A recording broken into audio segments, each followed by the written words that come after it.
Assalamualaikum warahmatullahi wabarakatuh. Halo semuanya, selamat pagi. Yang saya hormati, dosen pengampu mata kuliah Sistem Operasi, serta rekan-rekan sekalian yang menyaksikan video ini. Kami dari kelompok 3 akan mempresentasikan sekaligus mempraktikkan proyek tugas akhir kami untuk mata kuliah Sistem Operasi. Sebelum kita masuk ke materi teknis, izinkan saya memperkenalkan anggota kelompok saya terlebih dahulu.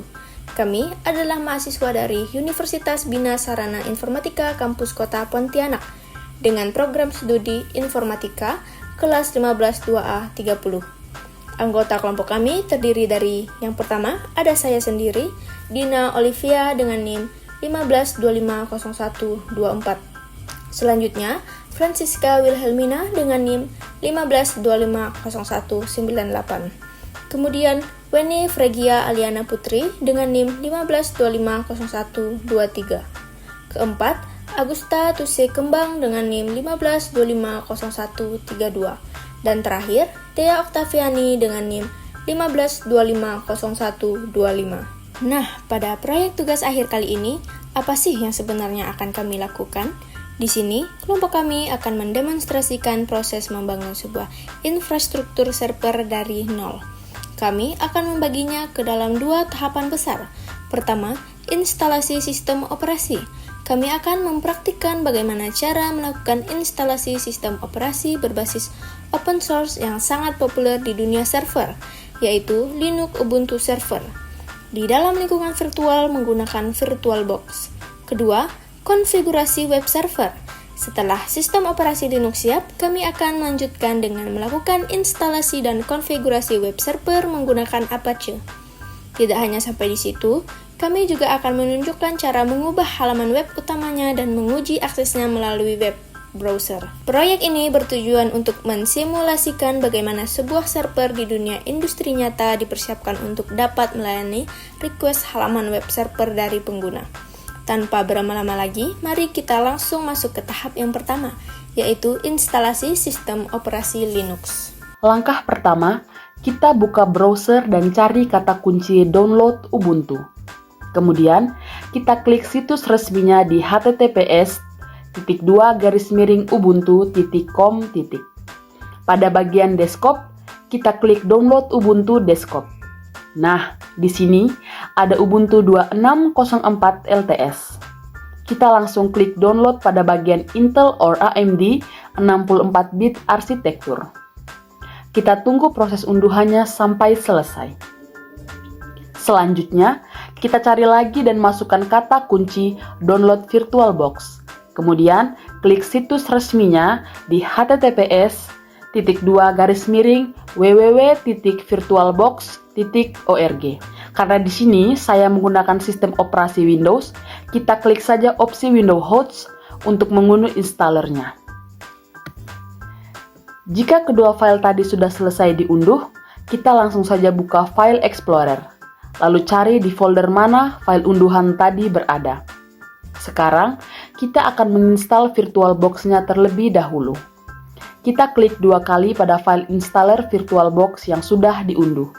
Kemudian, klik Next di halaman lisensi, pilih satu accept di bagian atas, kemudian klik Next.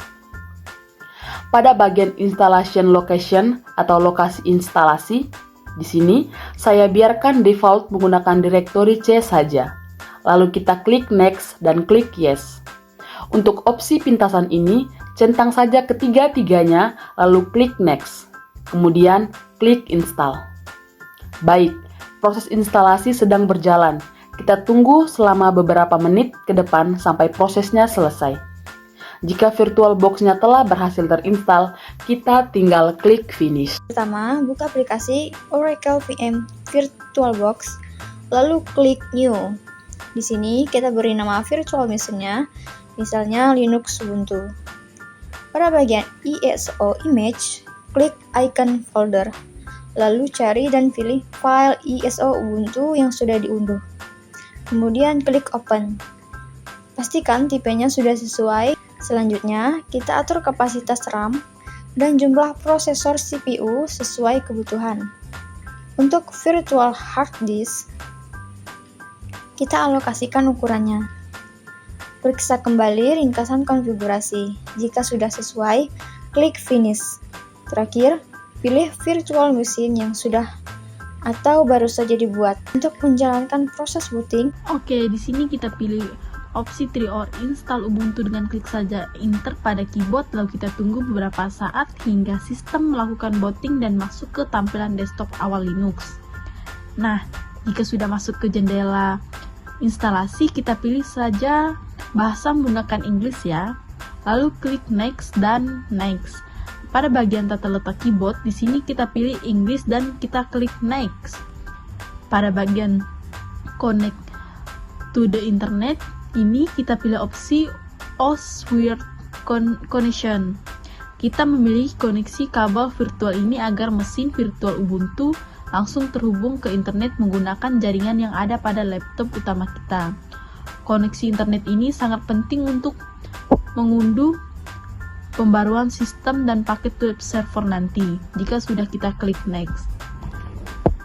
Langkah berikutnya, pilih install Ubuntu lalu kita klik Next dan Next saja terus sehingga sampai di bagian install recommend. Pastikan kita centang kedua-duanya ya, agar driver pihak ketiga dan kode multimedia penting ikut terinstall secara otomatis, lalu kita klik Next.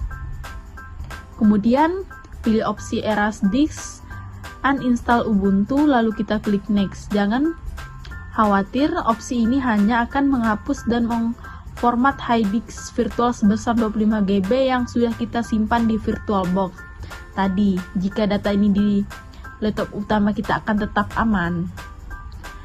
Nah, di sini kita akan membuat akun pengguna terlebih dahulu. Di bagian Your Name, kita klik saja Ubuntu. Di kolom Your Computer Name, kita klik saja Ubuntu juga. Lalu di bagian Your Username, kita klik saja nama kelompok kami, yaitu kelompok 3. Kemudian masukkan password berserta konfirmasi passwordnya. Pastikan password ini dicatat dan diingat karena akan kita gunakan untuk hak akses administrator atau sudo saat konfigurasi web server nanti. Jika sudah, kita klik Next. Di bagian wilayah atau zona waktu, kita biarkan saja daftar mengikuti lokasi kita, lalu kita klik Next, kemudian klik Install. Silahkan tunggu selama berapa menit hingga jam ke depan untuk proses penginstalan ini. Penjelasan singkat durasi operasi ini sangat tergantung pada spesifik laptop dan kecepatan koneksi internet kita. Karena sistem sedang spesifikasi laptop dan kecepatan koneksi internet, karena kita sedang melayani file inti sistem operasi sekaligus mengunduh beberapa pembaruan keamanan langsung dari Responsior Ubuntu. Akhirnya, proses penginstalan selesai juga. Pada bagian ini, kita klik saja Restart Now. Proses restart ini wajib dilakukan agar sistem bisa membuat ulang seluruh konfigurasi baru dan melepas media installer ISO virtual yang tadi kita gunakan. Selagi sistem melakukan restart, kita tunggu saja ya. Setelah selesai restart, kita sudah masuk ke halaman lock screen Ubuntu. Di sini kita masukkan password yang sudah kita buat tadi untuk masuk ke tampilan desktop utama. Pada bagian ucapan selamat datang di Ubuntu ini, kita klik Next, Next terus hingga ada tombol Finish dan kita klik Finish itu. Setelah masuk di desktop ini, kita cari aplikasi terminal. Di terminal ini kita ketikkan perintah lsb_release-a. Perintah ini digunakan untuk mengecek dan menampilkan informasi detail mengenai versi distro Linux yang sedang berjalan. Nah, inilah dia hasilnya. Kita resmi menggunakan Ubuntu versi terbaru. Setelah berhasil menginstal Ubuntu, sekarang kita akan lanjut ke bagian web server. Kita ketik saja di sini perintah sudo apt update. Nah, perintah ini bertujuan untuk memperbarui daftar paket atau repositori dari server Ubuntu agar instalasi software nanti mendapatkan versi paling stabil dan aman. Kemudian, kita masukkan password akun kita dan kita tunggu saja prosesnya hingga selesai. Selanjutnya, kita akan menginstal web servernya. Kita ketik perintah sudo apt install apache 2 -y. Oh ya, abaikan saja kesalahan ketik saya yang sebelumnya ya. Lalu di sini kita tunggu proses pengunduhan paket apache 2-nya sampai terinstall sempurna. Kemudian setelah proses instalasi selesai, kita ketik perintah sudo systemctl status apache 2. Perintah ini digunakan untuk memastikan apakah layanan web server Apache yang kita install tadi sudah benar-benar berjalan di latar belakang atau belum.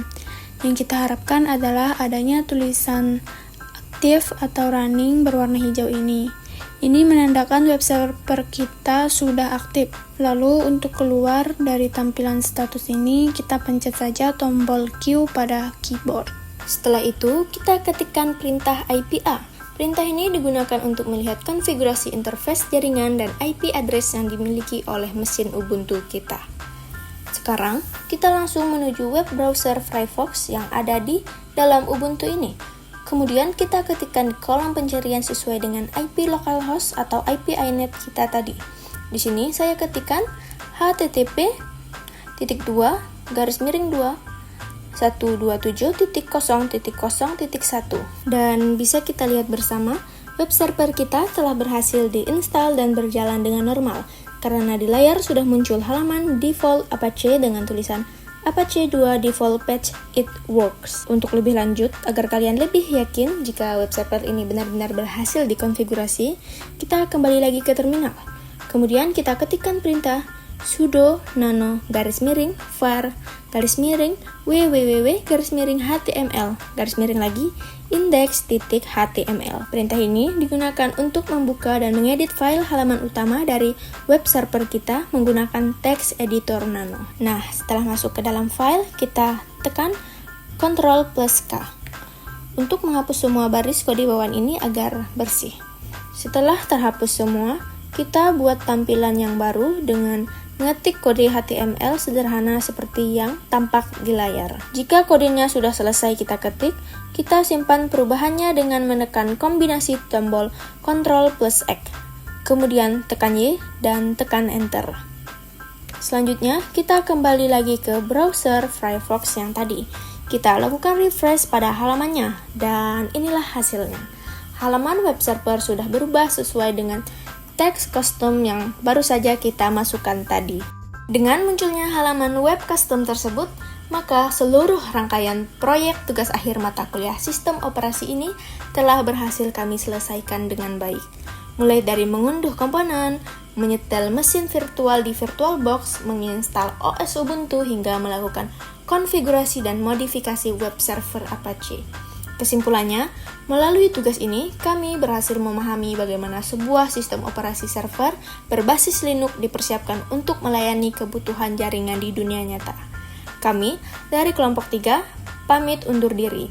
Terima kasih yang sebesar-besarnya kepada dosen pengampu atas bimbingannya, serta rekan-rekan yang sudah menonton video tutorial ini dari awal hingga akhir. Mohon maaf atas segala kekurangan dan kesalahan teknis selama penyampaian. Terima kasih dan selamat beraktivitas semuanya. Wassalamualaikum warahmatullahi wabarakatuh.